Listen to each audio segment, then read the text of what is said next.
Tex, bonjour. Bonjour. Vous jouez actuellement État des lieux au théâtre Bonjour, de... oui. Ah, bah, mieux que des états d'âme, Tex, vous dressez un état des lieux. Voilà le pitch. Ouais, exactement. État des lieux. Parce qu'il faut se rendre compte qu'en ce moment, les gens ils traversent des périodes un peu difficiles, etc. Et puis, personne ne sait vraiment où se positionner. Donc nous, on fait un petit état des lieux. On dit voilà, est-ce que ça sera encore François quelques années? Est-ce que vous aurez encore besoin de dépenser de l'argent? Ou comme disait Coluche, vous inquiétez pas, vous n'allez pas être obligé de bosser tout de suite. Voilà, des réflexions, de l'actu, mais surtout des personnages. Alors tour à tour, curé, flic, joueur, bobo, magicien. Ouais. J'aime bien pouvoir montrer dans un spectacle qu'on peut être à la fois comédien, qu'on peut être homme de stand-up et puis homme de réactivité. C'est-à-dire que je montre toute la palette de ce qu'on doit pouvoir faire en one-man show.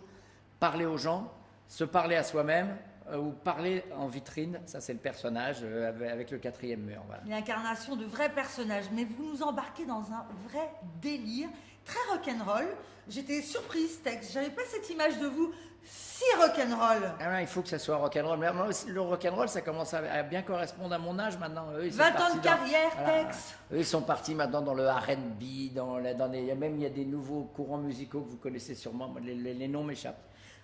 Le plus fort, c'est Stromae, il met lui-même ses disques sur Énergie et il devient la vedette, alors qu'il n'a pas le droit normalement. Non, mais on vous connaît bien péter. évidemment. Ouais, c'est bien la preuve qu'il faut tout péter là-dedans. Faut tout péter, bon, tout péter. Non, mais on vous connaît bien évidemment comme le présentateur vedette des Amours, diffusé tous les jours sur France 2.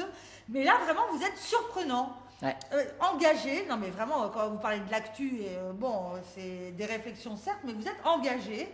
Et puis ce délire, moi ça m'a... Mais en fait on connaît peu vos débuts. Vous avez commencé avec Muriel Robin. Moi j'ai commencé au petit théâtre de Bouvard, à la télé en France on va dire, parce qu'avant j'ai commencé à faire le conservatoire en province. Je suis monté à Paris avec Bigard. Voilà, on a fait Jean-Marie des sketchs, Bigard. voilà, on a fait des sketchs et aussi avec Muriel, avec d'autres, etc. Après Muriel je suis parti au Club Med. Après, je suis revenu, j'étais formé, je m'étais ouvert parce qu'il faut s'ouvrir face au public, j'avais plus peur, etc. Et là, j'ai fait de la télévision à Télé Monte Carlo, j'ai fait pas mal de casting pour toutes les chaînes françaises. Puis j'ai commencé ma carrière de one man dans les cabarets. Et des cabarets, je suis passé au café-théâtre, des cafés-théâtres au théâtre, en province, en tournée, dans tous les festivals, etc. Et puis, au bout de tout ça, j'ai fait aussi 3 ans de radio avec Arthur. Puis j'ai prolongé un peu dans la radio. Et depuis 15 ans, je suis bien occupé entre mes tournées, ma famille et la TV. Homme de radio, de télé, de l'humour. Dites-moi, Tex, les castings, vous en avez déjà passé? Ah oui, c'était même incroyable parce que, et c'était très important. Je me souviens que quand j'avais une demande de casting, c'est-à-dire que je devais être un parmi 2500, j'étais comme un fou. Je ne pouvais pas rater. Pendant 3 jours, je me préparais et tout pour m'entendre dire c'est très bien, on vous rappellera. Pas. Un souvenir, Nous, on n'entendait jamais souvenir. pas.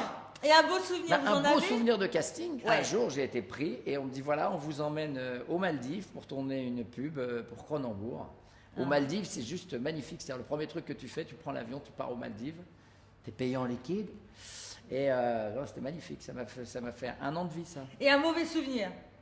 Un mauvais souvenir, quasiment la même chose quand tu es en callback, c'est comme ça les noms qu'on appelle. Le en fameux casting. callback. Le fameux callback, c'est-à-dire que tu es dans ceux qu'on appelle dans les avant-derniers et tu te fais choper par le callback par un autre mec qui prend ta place. Voilà. Boulimique de travail, c'est ce que vous disiez, la tournée, la télé. En tout cas, actuellement au théâtre de 10h, on vous retrouve dans État des lieux. Moi j'ai aimé le personnage du Bobo. J'en suis fan. Vous le faites bien, le Bobo. Le Bobo, c'est le mec qui va aller bosser chez Disney parce que c'est quand même assez fun, etc. Et puis c'était l'ancien Baba finalement. Le Baba cool, c'est le Baba cool des villes, le Bobo. Maintenant, malheureusement, ça ferait peut-être un petit peu le Bobo cool parce qu'il est un petit peu planqué, il a perdu ses espoirs, il s'est battu en mai 68, mais là, il ne se battrait pas pour redescendre chercher du pain. Donc c'est un petit peu différent, ça a changé, il a un petit peu vieilli, il a un peu usé. Et puis il y a ses enfants qui lui renvoient l'image de ce qu'il était dans le temps. Tex, avant de se quitter, un petit secret, dévoilez-nous où est-ce que vous trouvez votre inspiration? Comment vous faites là pour créer tous ces personnages? Moi je trouve, il y a une espèce de truc assez étrange qui pourrait presque participer de la télépathie. C'est-à-dire que je suis dans une telle empathie avec le public que je les entends, je les écoute et je me demande si c'est pas eux qui quelquefois m'envoient mes meilleures vannes. Je les ressens et du coup j'invente les vannes avec eux. Je dois pouvoir dire que allez, presque 10% de mon spectacle ou des vannes, elles ont été inventées avec le public, si c'est pas 20%. Et ça, c'est une forme de secret. L'autre secret, c'est l'envie. Voilà, faut avoir envie. Moi, mais l'aisance, elle est dans l'envie. Moi, j'ai envie de monter sur scène, j'ai envie de m'amuser, je me prends pas au sérieux, j'ai pas de critères de carrière, j'ai pas de, voilà, on est tous fait pareil, on a tous les mêmes envies et je continue à garder les mêmes envies que quand j'avais 20 ans, voilà. On venait de le dire, elle a 20 ans de carrière, j'ai pas envie de vous quitter, hein. Alors, dernière question. Quels seraient les conseils et les astuces que vous auriez à donner à nos membres de Casting.fr qui rêvent d'entamer une carrière de télé ou de one-man? Il faut qu'ils utilisent leur propre nature. Voilà. C'est ça notre véhicule et notre moteur, c'est notre propre nature. Il ne faut pas aller contre nature en disant c'est pas bien de faire ça, je ne vais sûrement pas faire ça, oh, je ne sens pas ça de faire ça. Voilà. Il faut faire ce qu'on est. Et de toute façon, aujourd'hui, moi je suis à l'endroit où je me suis mis et je pense qu'ils doivent juste essayer d'aller à l'endroit où ils ont envie d'aller. Sans se restreindre, etc. Il faut faire les choses sérieusement, mais sans se prendre au sérieux. Sérieusement, sans se prendre au sérieux. C'est joli texte. En attendant, du sérieux, il n'y en a pas, ça se trouve. Top à la déconne en permanence. Au théâtre de 10 heures. Voilà. État des lieux, toutes les informations sur casting.fr, horaire, jour. Merci Tex. Merci. Ça dure pas longtemps en plus, hein, Lilian, ça va pas durer longtemps parce que j'ai plus qu'une dizaine de représentations à Paris. Après, après, ça va être Avignon. Je vais faire Avignon.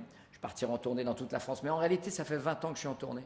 Je suis le Pierre Bond des comiques. Je connais tous les moindres bleds. Saint-Pierre-des-Corps, Saint-Pierre-de-Chandieu, La Châtre. 2 minutes d'arrêt, tout le monde descend. Je suis descendu partout pour les faire rire. J'adore. Je suis une espèce de 4x4 de l'humour. Je me gare dans la cour de la ferme. Merci Tex. À très bientôt. À bientôt.